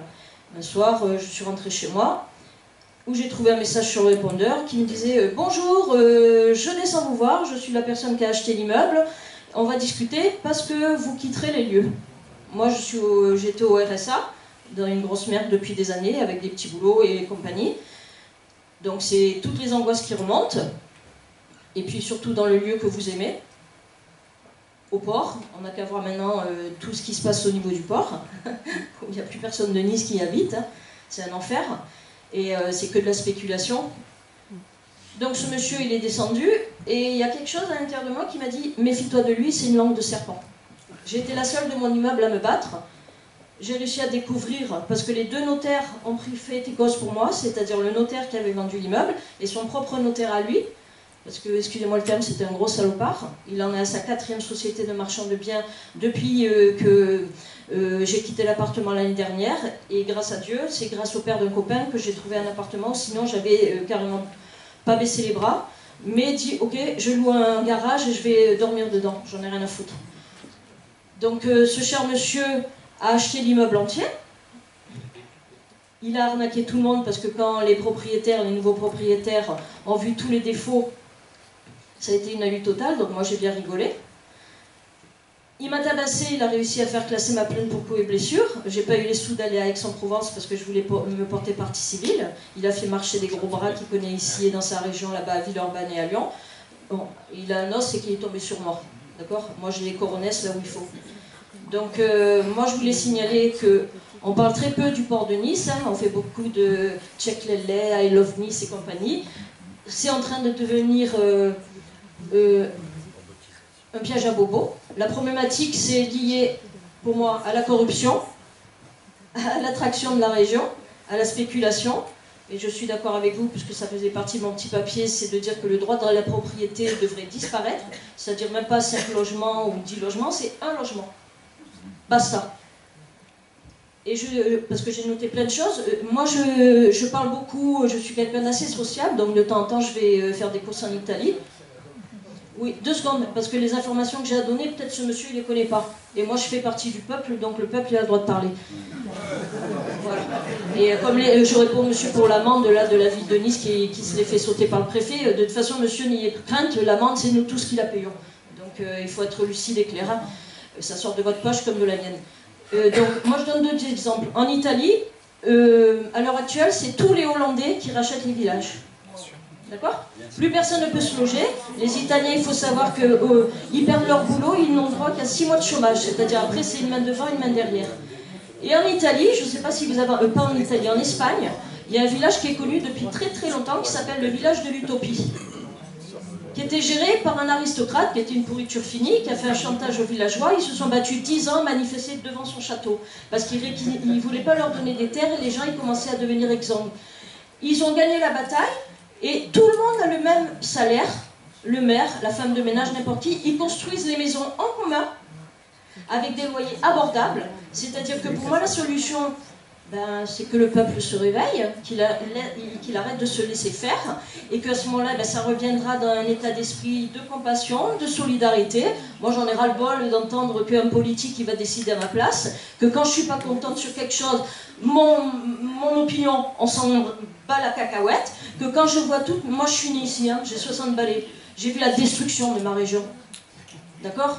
Il y a très peu de personnes qui ont bougé pour préserver la région, que ce soit l'arrière-pays, de voir tout ce qui est détruit même en montagne, de voir tous les étrangers qui rachètent de partout. Et je vais te donner des petites infos. Moi, je dis que si on donne à un, on donne à tout le monde. Je connais plein de SDF, dont plein qui sont morts de crise cardiaque dans la rue et qui n'ont jamais eu de logement. Et là, quand j'entends... Attention, hein, je suis... rien du tout pour moi. C'est on aide les migrants, on aide les SDF, mais quand j'entends que des Ukrainiens, parce que je me prends de gueule avec eux, qui arrivent en terrain conquis et qui me disent moi je suis française parce que j'ai acheté une villa et que ça me permet d'avoir le droit de circuler librement parce que j'ai une carte de circulation. Quand je vois en face de chez moi, là où j'ai trouvé un appartement, où je vois qu'ils achètent des étages entiers et que j'ai des potes qui vivent dans leur voiture en tant que travailleurs pauvres. Moi, j'ai galéré 8 ans. J'ai gagné deux procès contre ce mec. Mais quand j'ai vu toutes les démarches que j'ai faites pour trouver un logement, qu'il y a certaines associations dans la région niçoise qui sont de mèche, on va dire, avec certaines personnes haut placées, qui ont la même mise sur les logements sociaux. Moi, on m'a proposé un logement de misère à Menton. J'ai dit, je peux aller le visiter. Dans la journée, j'y suis allée. J'ai jamais vu ça. C'était entièrement détruit, et je suis retournée, et j'ai dit, attendez, vous vous moquez de qui, là? J'ai dit, je dois quitter les lieux en novembre. Il y avait au moins pour 3 ans de travaux dedans. C'était des accords avec les propriétaires, c'était dans le vieux Menton. La misère totale, c'était un couloir avec une petite fenêtre qui donnait sur la mer. Vous avez raison. Vous avez raison, madame. Hein. C'est vrai que dans notre département particulièrement, et dans notre... Non, mais je vais essayer d'aller dans votre sens.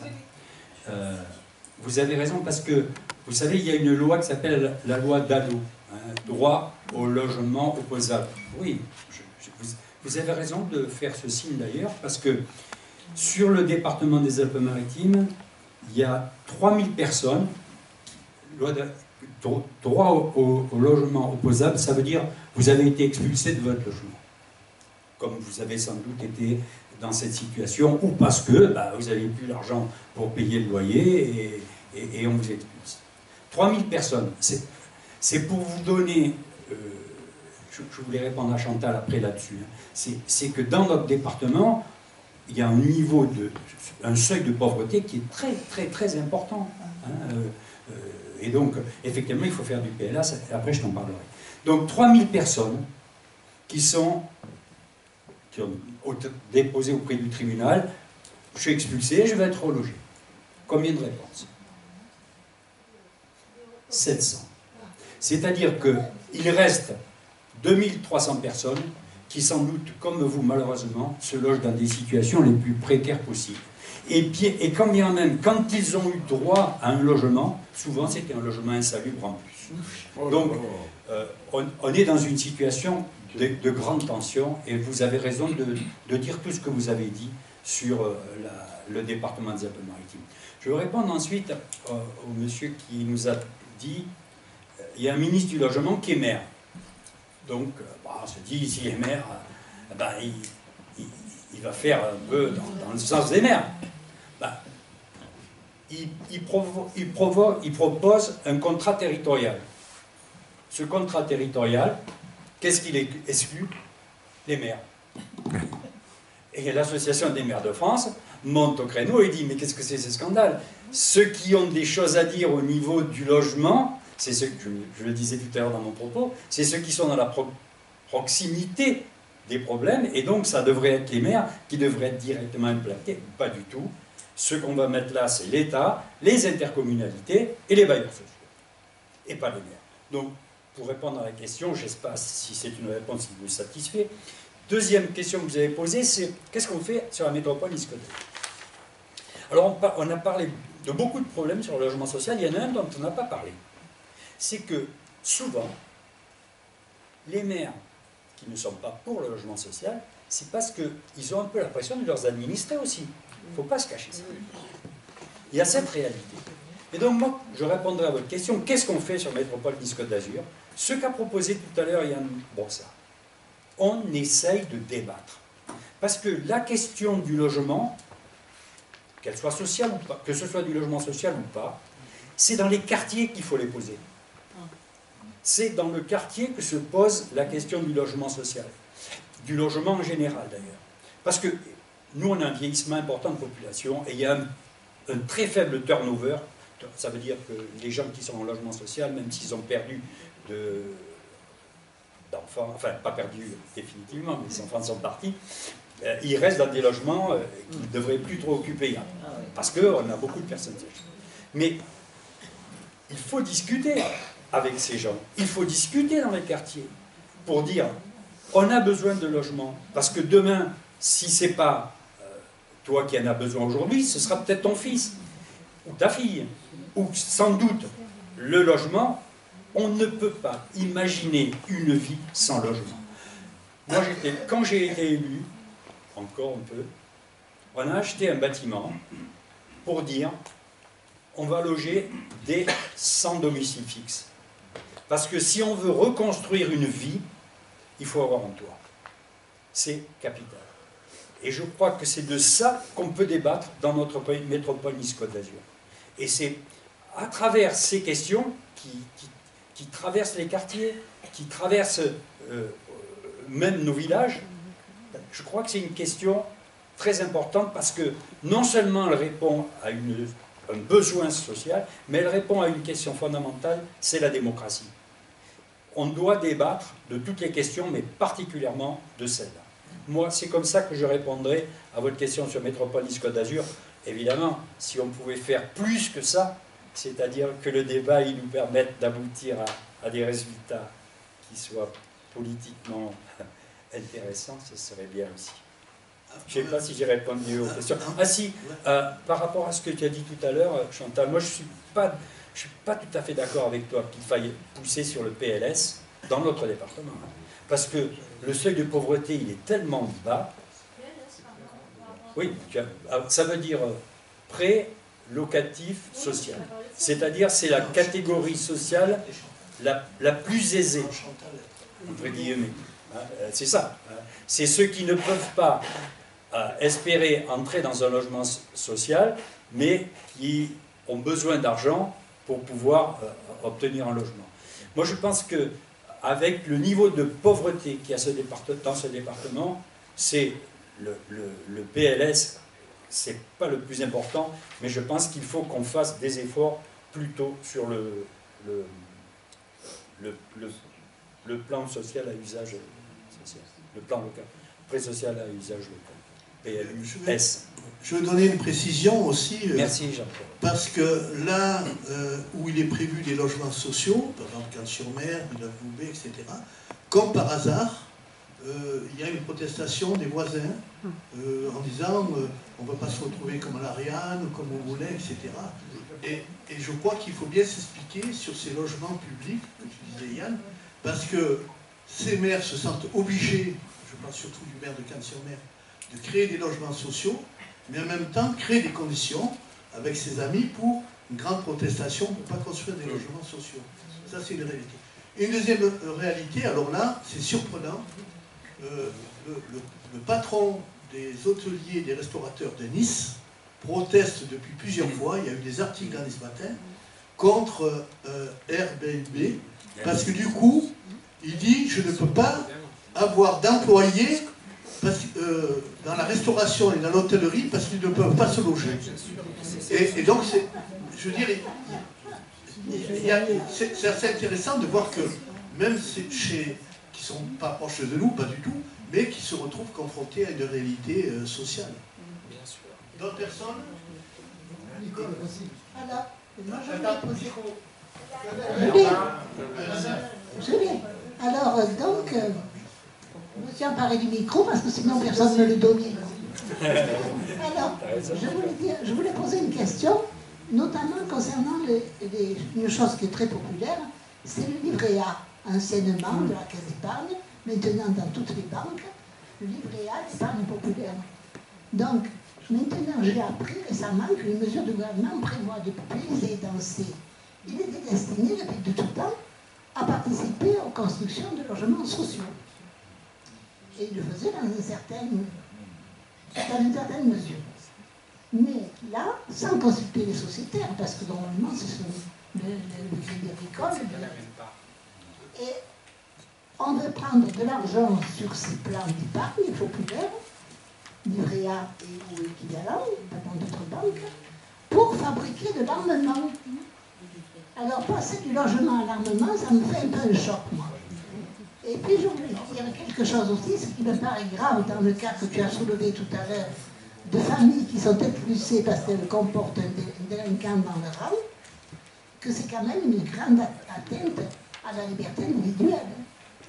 Parce que normalement, le juge, il punit un individu. Bien sûr. Et il n'y a que le juge qui puisse punir un individu. Je ne vois pas comment une société de location d'appartements peut s'emparer du droit elle-même d'appliquer une sanction punitive pour toute la famille qui entoure ce jeune. Ça, je ne suis pas d'accord. Parce que c'est très grave, ça. C'est une atteinte aux libertés individuelles. Donc ça me paraît très grave. Alors, est-ce qu'il y a quelque chose qui se prépare pour lutter contre ça? C'est les deux questions que je voulais poser. Ah oui, mais ça, c'est pas une question, c'est une analyse. J'ai vécu le rapatriement des Français qui voulaient rentrer à la fin de la guerre d'Algérie en France, dans les années 62-63. Moi, j'habitais un département où il y avait des logements, pas beaucoup d'emplois, mais des logements. Et c'était des Basses-Alpes à l'époque. Maintenant, c'est devenu pompeusement les Alpes de Provence, mais c'est pas ça qui a créé des emplois.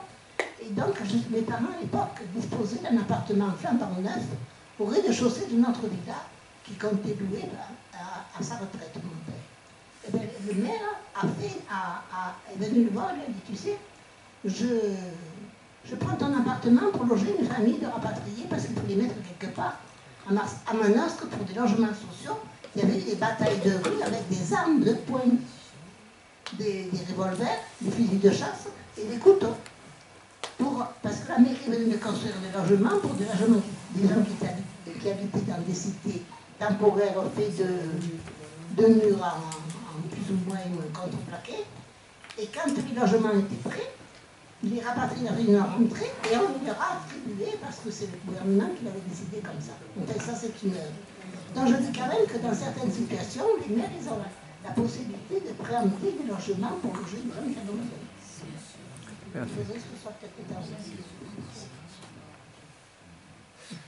Peut-être deux choses. D'abord, sur le livret A, puisque tu as posé la question, c'est un sujet sur lequel je me suis penché parce qu'on m'a interrogé dessus récemment. En fait, c'est pas... c'est vrai qu'une partie des sommes du livret A vont être fléchées vers les industries de l'armement, ce qui d'ailleurs peut être un sujet en soi. C'est pas les mêmes que celles qui sont affectées au financement du logement social. Enfin, on aurait pu imaginer qu'au lieu d'aller financer les industries de l'armement, on avait financé la transition écologique, pas d'autres sujets. En tout cas, ça n'affecte pas ce qui était prévu pour le logement social. Mais une fois de plus, le choix peut être contesté quand même. Ensuite, je voulais revenir sur la remarque que le camarade faisait sur les hôteliers. Parce que c'est ce qui me rend optimiste quand même. C'est que tout le monde voit bien qu'on ne peut pas continuer comme ça en réalité.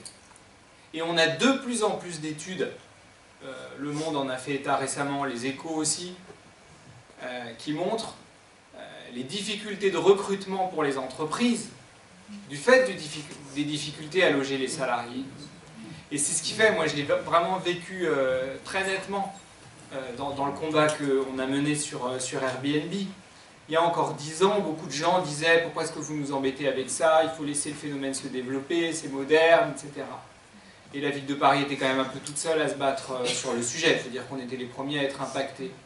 Mais aujourd'hui, vous avez beaucoup de villes, y compris des villes de droite, des villes balnéaires qui sont souvent des villes de droite, qui, elles aussi, voient que si on laisse ces plateformes de location touristique se développer de manière complètement effrénée, on ne pourra plus loger personne. Et on aura des villes sans habitants. Donc, le discours libéral qui consiste à promouvoir le laisser-faire, il a quand même du plomb dans l'aile. Et que, même d'un point de vue purement pragmatique, y compris les employeurs ont quand même besoin de loger leurs salariés pas trop loin de leur lieu de travail. Et ça nécessite une intervention du public parce que le marché n'est pas capable de le faire et il en fait la démonstration tous les jours. Donc ça me rend optimiste. Parce qu'on ne rame pas complètement à contre-courant. On a quand même l'impression sur beaucoup de sujets de ramer à contre-courant. Mais sur celui-là, je pense qu'on a plutôt marqué des points ces derniers temps et qu'on a la possibilité de faire progresser nos idées. Bon, écoutez, s'il n'y a plus d'autres questions... Ah, pardon, Marlène.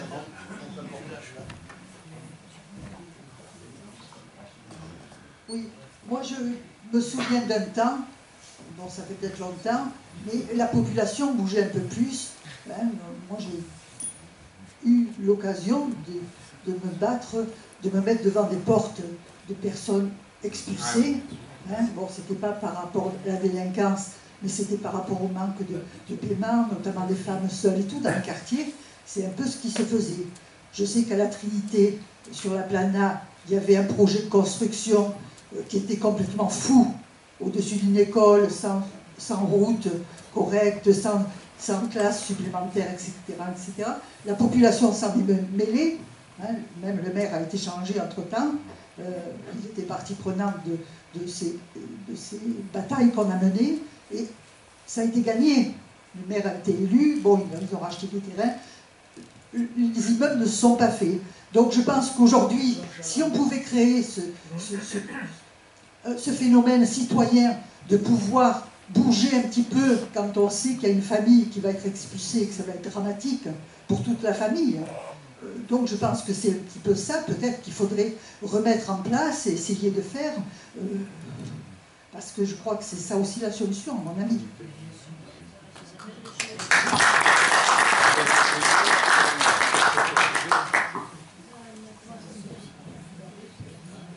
Bien, est-ce qu'il y a encore des questions? Bon, ben écoutez, on va remercier notre trio de choc, là.